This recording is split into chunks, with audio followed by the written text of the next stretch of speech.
ये घटना हमारे गांव के एक बुजुर्ग पंडित जी बताते थे और पंडित जी जब यह आप बीती सुनाते थे तो सुनने वालों के रोंगटे खड़े हो जाते थे। ऐसा लगता था कि यह घटना वास्तविक है और अभी आंखों के सामने ही घट रही है। वे बुजुर्ग पंडित जी जब इस घटना का वर्णन करते थे तो उनके चेहरे पर अजीब से भाव आते जाते थे जिससे सुनने वाले को एक अजीब रोमांच की अनुभूति होती थी। पंडित जी एक ही सांस में ये पूरी घटना सुना जाते थे। तो आइए देर किस बात की, हम लोग भी सुन लेते हैं इस घटना को। थोड़ा सा इंतजार और कर लेते हैं। सीधे कहानी पर पहुंचने से अच्छा है कि कथानक को मजबूती प्रदान करने के लिए थोड़ी पृष्ठभूमि पर भी नजर डाल लेते हैं। बात यही कोई 60-65 साल पहले की होगी और तब यह आप बीती सुनाने वाले पंडित जी 22 साल के रहे होंगे। उस समय हमारे गांव के लोग बाजार करने के लिए पत्थरदेवा या तरकुलवा जाते थे। वैसे आजकल कंचनपुर ही क्यों हर छोटे बड़े चौराहों पर बाजार लगनी शुरू हो गई है। हमारे गांव के लोगों को पत्थरदेवा सीधा पड़ता लगता है जबकि तरकुलवा थोड़ा सा उल्टा। आजकल तरकुलवा में शनि और मंगल को बहुत ही बड़ा बाजार लगता है। दूर दूर के व्यापारी यहां आते हैं और अनाज आदि की खरीदारी करते हैं। तो शनि और मंगल को हमारे गांव के किसान लोग तरकुलवा का रुख करते हैं, पर दैनिक उपयोग में आने वाली वस्तुओं की खरीदारी यानी नून तेल मिर्च मसाला आदि के लिए हमारे गांव के लोग पत्थरदेवा ही जाते हैं। हाँ, एक अंतर जरूर आ गया है। आज बाजार करने लोग खुरहरिया रास्ते पगडंडियों आदि से पैदल नहीं जाते बल्कि पक्की सड़क से होकर जाते हैं और वह भी वाहन आदि पर सवार होकर, जबकि पिछले समय में लोग पैदल और वह भी खुरहरिया रास्ते से तिरछे बाजार करने जाते थे ताकि जल्दी से पहुंच जाएं। ये खुरहुरिया रास्ते लोगों के आने जाने से अपने आप बन जाते थे। उस समय ये खुरहुरिया रास्ते या पगडंडियां बहुत ही सुनसान हुआ करती थीं और मूंज आदि छोटे मोटे पौधों से कभी कभी ढक जाती थीं।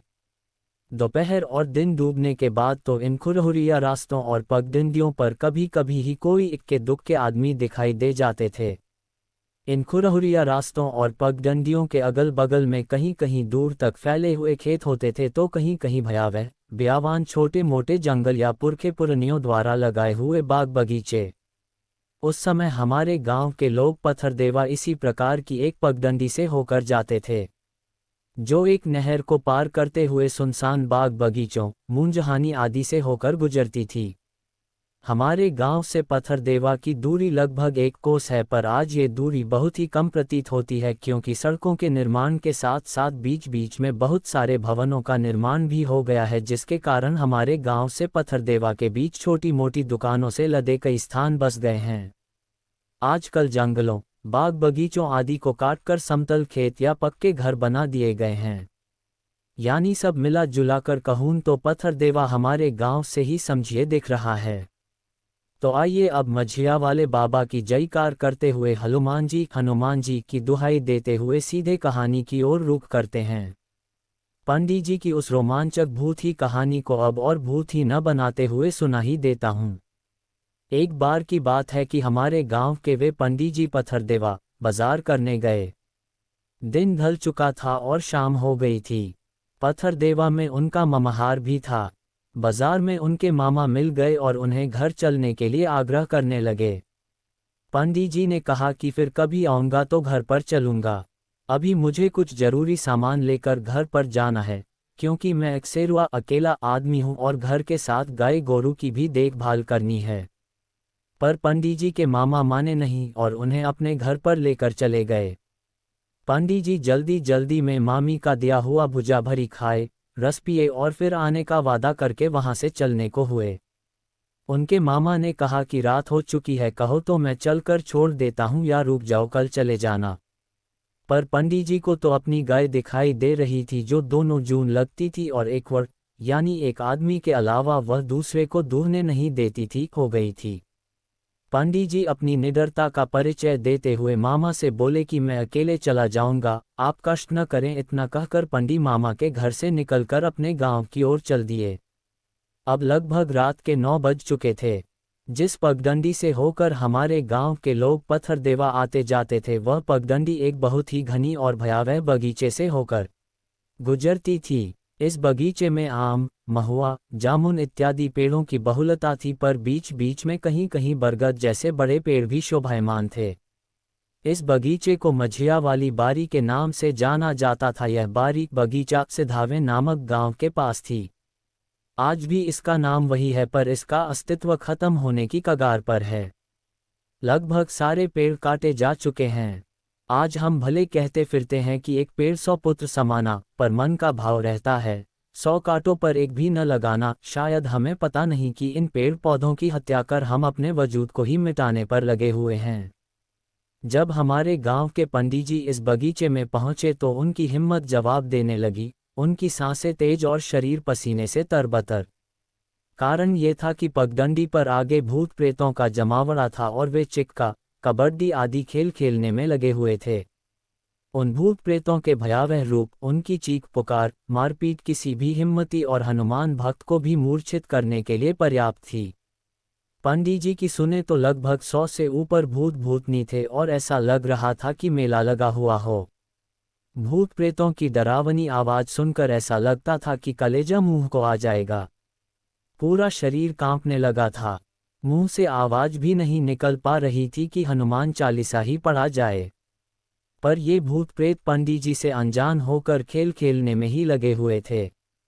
खैर पंडित जी भी बहुत ही हिम्मती थे और रात रात को खेतों आदि में रहकर पटौनी, सिंचाई आदि करने के साथ ही आवश्यकता पड़ने पर ये खेतों में बंसखटिया डालकर सो भी रहते थे।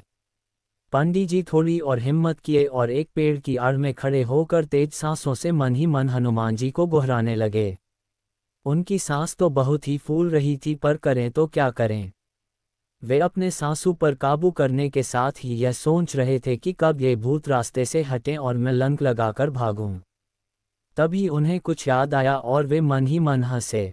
उनके दिमाग में कौंधा कि अरे ये तो मझिया वाले बाबा का क्षेत्र है, फिर मैं क्यों डर रहा हूँ। अभी वे मन ही मन यही सोच रहे थे कि तभी अचानक उनके कानों में खड़ाऊं की चट-चट की आवाज़ सुनाई देने लगी। खड़ाऊं की आती इस आवाज़ से उनका डर थोड़ा कम हुआ और कुछ हिम्मत बढ़ी। धीरे धीरे वह आवाज़ और तेज होने लगी और देखते ही देखते उनके पास एक स्वर्ण शरीर का लंबा चौड़ा व्यक्ति, जो केवल एक सफ़ेद धोती पहने हुए था और उसके कंधे से सफ़ेद गमछा झूल रहा था, प्रकट हुआ। उसके ललाट का तेज उस अंधियारी रात में भी स्पष्ट दिख रहा था। उस अलौकिक आत्मा के दर्शन मात्र से पंडित जी पूरी तरह से बेखौफ और आनंदित हो गए और बार बार उस स्वर्णिम विराट पुरुष के मुखमंडल की ओर नजर ले जा रहे थे, पर उस विराट पुरुष के मुखमंडल पर इतना तेज था कि पंडित जी की आंखें टिक नहीं पा रही थीं और चौंधिया रही थीं। पंडित जी के अनुसार उस महापुरुष के पूरे शरीर से ही आभा निकल रही थी। पंडित जी अभी कुछ कहते उससे पहले ही उस अलौकिक पुरुष ने पंडित जी से पूछा, आपको डर लग रहा है क्या? पंडित जी ने स्वाकारोक्ति में केवल अपनी मुंडी हिला दी। फिर उस अलौकिक पुरुष ने कहा, डरने की कोई बात नहीं, आप तो निडर जान पड़ते हैं। खैर आप आगे आगे चलिए और मैं आपके पीछे पीछे आपके गांव तक आता हूँ। उस अलौकिक पुरुष की इतनी बात सुनते ही पंडित जी तेज कदमों से पगडंडी पर चलने लगे और उनके पीछे पीछे वही खड़ाऊं की चट-चट की तेज आवाज। दूर दूर तक भूत प्रेतों का नामो निशान नहीं और अब पंडित जी भी निडर मन से अपने मार्ग पर अग्रसर थे। पंडित जी ने बताया कि खड़ाऊं की तेज आवाज आते ही सभी भूत प्रेत रफू चक्कर हो गए थे। जब पंडित जी गांव के पास पहुंच गए और गांव के पास की नहर को पार कर लिए तो घूमकर उस अलौकिक आत्मा से तेज आवाज में बोले कि बाबा, अब मैं चला जाऊंगा, आप अपने निवास पर वापस लौट जाएं। मेरे कारण जो आपको कष्ट हुआ उसके लिए क्षमा चाहता हूं। उस समय वह आत्मा उनसे कुछ 25 मीटर की दूरी पर नहर के इस पार ही थी। इसके बाद पंडित जी उस महामानव को प्रणाम किए और घर की ओर तेज कदमों से चल पड़े। उनको कुछ दूरी तक तो खड़ाऊं की आवाज सुनाई दी, फिर कुछ देर बाद वह खड़ाऊं की चट-चट आवाज अंधियारी रात के नीरव में कहीं खो गई। पंडित जी उस अलौकिक आत्मा का मन ही मन गुणगान करते हुए घर पहुंचे। वे बहुत ही प्रफुल्लित लग रहे थे। सुबह सुबह ये बात पूरे गांव में फैल गई। उनके घर और गांव गढ़ा के लोगों को पूरा विश्वास था कि यह मझिया वाले बाबा ही थे, क्योंकि मझिया वाले बाबा का सम्मान सब लोग करते थे, यहाँ तक कि भूत प्रेत भी। तभी तो उस रास्ते से कोई भी आसानी से कभी भी आ जा सकता था और भूत प्रेत भी मझिया वाले बाबा के डर से किसी का नुकसान नहीं पहुंचाते थे। हाँ, यह अलग बात थी कि इन भूत प्रेतों से लोग खुद ही डर जाते थे। धन्य है भारतीय संस्कृति जिसे हर वस्तु में देवत्व नजर आता है। हर बगीचे आदि का एक अधिकारी देव होता है। तो मझिया वाली बारी के देवता थे मझिया वाले बाबा। दोस्तों, कैसी लगी कहानी? अच्छी लगी हो तो चैनल को सब्सक्राइब शेयर जरूर करें। धन्यवाद।